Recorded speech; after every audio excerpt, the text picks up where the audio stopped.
Hello yeah listening to கடலை மிட்டாய் with பூ ஜா ஸ்ரீ. இன்னைக்கு ரொம்ப நாள் கழித்து நம்ம வரோம்னு நினைக்கிறேன்.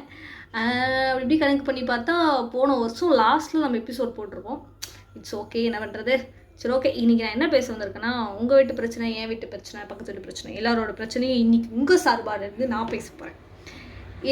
இந்த கண்டென்ட்லாம் எனக்கு எப்படி யோசனை வந்துச்சுன்னா, நான் அலுமினி மீட்டுக்கு போயிருந்தேன் எங்கள் காலேஜுக்கு.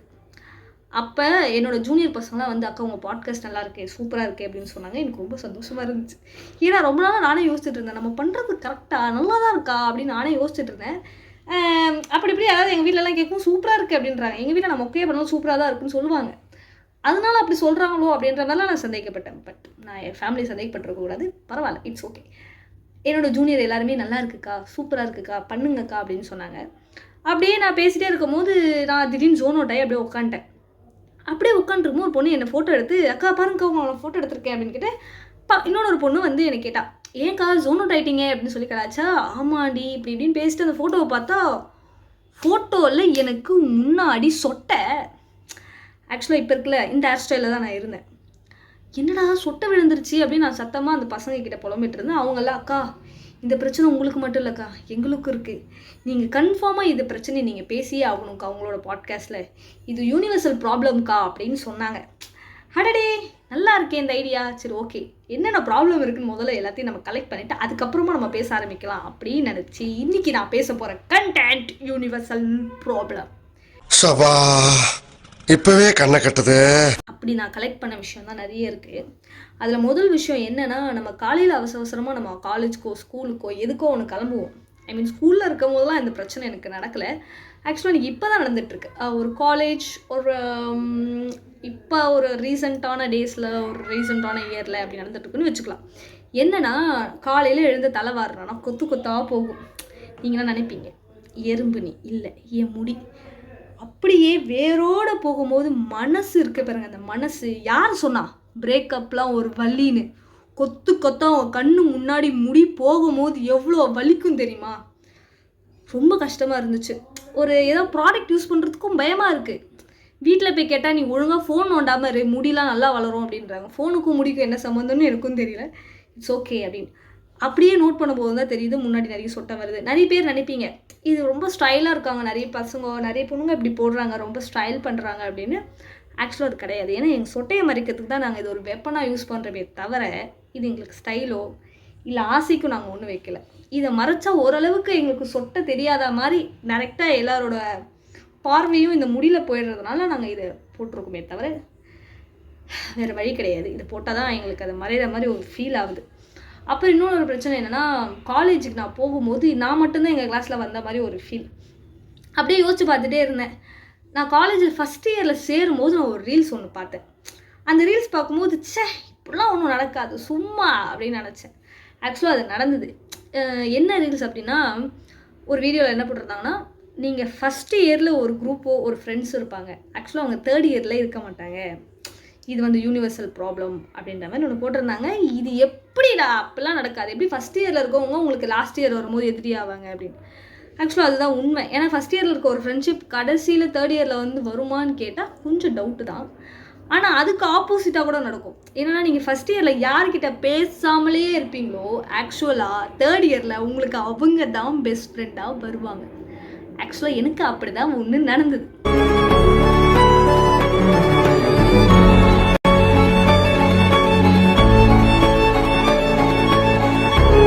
எனக்கு அடிக்கடி நடக்கும். இப்போ நான் அவசரமாக ஏதோ ஒரு இடத்துக்கு கிளம்புறேன் அப்படின்னு சொல்லி பஸ் ஸ்டாண்டில் போவேன். நான் வந்து நிற்கும் போது நான் கேட்குற பஸ் நம்பர் மட்டும் வராது. எக்ஸாம்பிள், இப்போ நான் 12Xல போகணும்னு நான் போய் நிற்கிறேன்னு வச்சுக்கோங்களேன், கரெக்டாக அன்றைக்கி 12X மட்டும் வராது, மீது எல்லா பஸ்ஸும் வரும். காண்டாகும். அதுக்காகவே டைம் ஆகும் வேறு. சரி, ஓகே, அடுத்த நாள் 12X தானே வரல, நம்ம ஆட்டோவில் போவோம் அப்படின்னு நினச்சா ஆட்டோக்காக வெயிட் பண்ணுவேன். அன்னைக்குன்னு பார்த்து ஆட்டோவும் வராது. என்னடா இது அப்படின்ற மாதிரி இருக்கும். சரி, ஓகே, நான் அன்றைக்கி 12Xலையும் போகல, ஆட்டோலையும் போகல, அடுத்த நாள் வேறு ஒரு இடத்துக்கு எங்கள் அம்மா கூட எங்கேயாவது போகும்போதுன்னு சொல்லி போய் நிற்பேன். அன்னைக்கு பார்க்கும்போது ஆட்டோ வரும், 12X வரும், எல்லா பஸ்ஸும் வரும். நான் போகிற டைமிங் தப்பா இல்லை நான் போகிற நாள் தப்பான்னு தெரியல. இது எனக்கு அடிக்கடி நடக்கும். உங்களுக்கு நடந்ததுன்னா நீ எனக்கு கமெண்ட் பண்ணுங்கள்.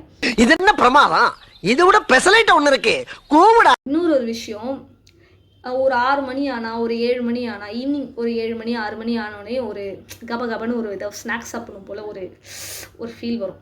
சரி ஓகே, நம்ம போய் காளான் கடையில் போய் காளான் சாப்பிட்லாம் அப்படின்னு நினச்சி வண்டியை எடுத்துகிட்டு காளான் கடைக்கு போனால் அன்றைக்கி காளான் கடை இருக்காது. சரி ஓகே, இன்றைக்கி தானே இல்லை, சரி நாளைக்கு போய் பார்த்துக்கலான்னு சொல்லிட்டு அடுத்த நாளும் இதையே கிரேவிங்ஸை வச்சுக்கிட்டு நான் அடுத்த நாளுக்கும் வெயிட் பண்ணி காளான் கடைக்கு போவேன். அன்றைக்கும் காளான் இருக்காது.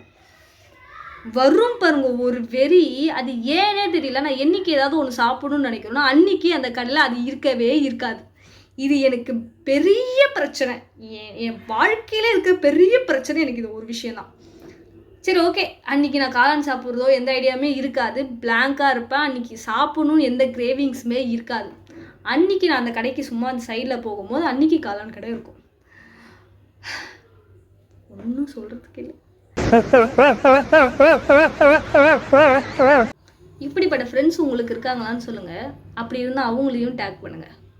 என்னன்னா, மச்சான் நீ தனியாக ஃபீல் பண்ணுறியா, உனக்கு போர் அடிக்குதா, எனக்கு கால் பண்ணு, நான் உனக்கு இருக்கேன் அப்படின்னு சொல்லுவாங்க. சரி ஓகே, அன்றைக்கி கடுப்பாவோ இல்லை ஏதாவது ஒரு மூட் ஆஃபாக இருந்தால் ஏதோ ஒன்று இருக்குதுன்னு சொல்லி அவங்களுக்கு கால் பண்ணி பேசலான்னு ஃபோனை எடுத்து காதில் வைப்பேன். நீங்கள் தொடர்பு கொண்டும் வாடிக்கையாளர் தற்போது பிஸியாக உள்ளார் அப்படின்னு வரும். சரி ஓகே, யார்ட்டோ முக்கியமாக பேசிட்டு இருக்கான்னு கட் பண்ணிவிடுவேன். இன்னும் ஒரு 5 நிமிஷம் கழித்து பேசுவேன், அப்படியே தான் வரும். சரி ஓகேன்னு திருப்பி ஒரு வாட்டி அடிப்பேன். எடுத்து அவள் பேசுவா, சொல்லுடா அப்படி போய் பிஸியாக இருந்தேன் அப்படி இப்படின்னு சொல்லுவா. சரி பேசிட்டே இருப்போம். பேசி ஒரு 2 நிமிஷம் கூட ஆகாது, அதுக்குள்ளேயே அவங்க அம்மா கூப்பிடுவாங்க. எங்கள் அம்மா கூப்பிடுவாங்க, நீ நான் போயிட்டு வரேன்னு சொல்லிட்டு ஃபோனை வெப்பா பாருங்க. அப்போது செம்ம காண்டாகும். ஏன் அப்படின்னா, அவ்வளோ நேரம் நம்ம பேசணும்னு வெயிட் பண்ணி பிஸின்னு வருது, அந்த கடுப்பெல்லாம் விட்டுட்டு திருப்பி கால் பண்ணால் அவள் ஃபோன் எடுத்து எங்கள் அம்மா கூப்பிட்றாங்கன்னு சொல்லிட்டு போகும்போது இருக்கும் பாருங்க. இட்ஸ் ஓகே, என்ன பண்ணுறது அப்படின்னு சொல்லிட்டு நானும் அந்த ஃபோனை வச்சுட்டு தூக்கி கடைச்சிட்டு போயிடுவேன். அது ஏனே தெரில, நான் எந்த ஃப்ரெண்டுக்கிட்ட பேசினாலுமே அன்னைக்கு அந்த டைமில் கரெக்டாக அவங்க அம்மா கூப்பிட்டுறாங்க. அவங்க வேணும்னே கூப்பிடுறாங்க, இல்லை என்ன பிடிக்காம எனக்கு இது பெரிய பிரச்சனை.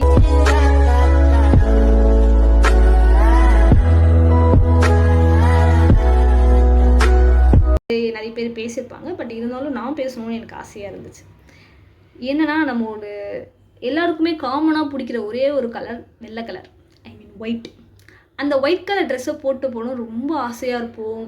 நல்லா லிட்ரலாக வந்து எனக்கு நாளைக்கு அந்த ட்ரெஸ்ஸை போடணும்னா இன்றைக்கே அந்த ட்ரெஸ்ஸை வச்சு தடவி பக்கத்துலேயே வச்சு நாளைக்கு இப்படி போடலாம் அப்படி போட்டுருக்கலாம் ஜோலி அப்படின்னு இருப்பேன். சரின்னு அந்த ட்ரெஸ்ஸை எடுத்து நான் அடுத்த நாள் காலையில் குளிச்சுட்டு போடும்போது ஒருத்தன் வருவான் சார். அவன் தான் சரி ஹீரோ, பீரியட்ஸ்னு ஒருத்தன் வருவான். வந்து அந்த வெள்ளை கலரையும் போட விடாமல் அன்னைக்கு நாளே நாஸ்தி ஆகிடும். அப்படியே கழட்டி எடுத்து அந்த வெள்ளை கலரை வச்சுருவேன். அப்போ மட்டும் நான் கருப்பு போடலாம். எங்கள் அம்மா அப்போ மட்டும் அந்த கருப்புக்கும் நோ அப்படின்னு சொல்ல மாட்டாங்க. அது நான் பெருசாக ஹேர் ஸ்டைல்லாம் வைக்க மாட்டேன். அப்படியே வச்சாலோ ஏதாவது ஒரு புதுசாகவோ இல்லாமல் நார்மலான ஹேர் ஸ்டைல் தான் வைக்கிறேன்னு வச்சுக்கோங்களேன். ஆட்டோவில் ஏறும்போது ஒரு மாதிரி பெண்மையாக அப்படின்னு நினச்சி உள்ளே போய் உட்காருவேன். ஆட்டோவில் வந்து இறங்கும் போது அந்த அண்ணா வந்து ஒரு மாதிரி பார்ப்பாரு. ஏன் இந்த அண்ணா ஒரு மாதிரி பார்க்குறாரு அப்படின்னு நினச்சி நானும் என் ஃப்ரெண்ட் கேமராவில் வச்சு ஓப்பன் பண்ணி பார்க்கும்போது என் ஹேர் ஸ்டைல் இப்படி இருக்கும். போகும்போது அழகாக ஏறிட்டுப்பேன் ஆட்டோவில். ஆனால் வெளியே வரும்போது அப்படின்னு அங்கங்கே பறந்துட்டு இருக்கும் பாருங்க.